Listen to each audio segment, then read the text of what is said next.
سوال یہ ہے کہ کیا کٹھے کی قربانی ہو سکتی ہے کہ نہیں؟ علماء امت نے اس بارے میں جو احادیث کی روشنی میں بیان کیا کہ صحابہ، تابعین اور احادیث سے بتاتی ہے کہ اللہ کے رسول صلی اللہ علیہ وسلم سے لے کے اونٹ، گائے، بھیڑ بکری اور دمبا اس کے علاوہ قربانی نہیں ہوئی۔ کچھ علماء یہ کہتے ہیں کہ یہ جائز ہے۔ کیوں؟ کہتے ہیں جب آپ زکوٰۃ دیتے ہیں تو جتنی گائے کی زکوٰۃ ہے اتنی بھینس کی زکوٰۃ ہے۔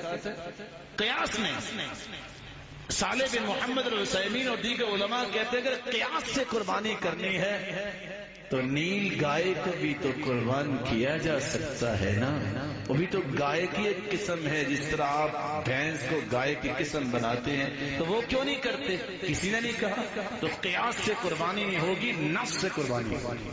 دوسری بات، اگر آپ یہ سمجھیں گے کہ قیاس سے ہم نے اس کو قربان کرنا ہے تو زکوٰۃ دیتے ہیں تجارتی مال پہ، زمین کا عشر ہوتا ہے، خزانے کا، اناج غلے کا، تو قیاس سے تو بسا اوقات اتنے مہنگے برتن اور لباس بھی گھر میں پڑے ہوتے ہیں، اس کی بھی زکوٰۃ دینی پڑے گی۔ حالانکہ برتنوں اور کپڑوں پہ کوئی لباس نہیں، 2.5 لاکھ کے لہنگے بھی ملتے ہیں کہ نہیں ملتے، کون زکوٰۃ دے گا؟ ہے ہی نہیں۔ اس لیے اگر کہو کہ یہ بھینس بھی گائے کی قسم ہے تو نیل گائے بھی گائے کی قسم ہے، کریں اس کو بھی، نہیں کسی نے کی۔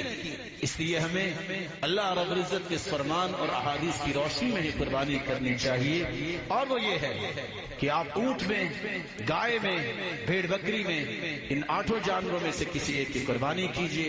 اللہ سب کی قربانیوں کو قبول فرمائے۔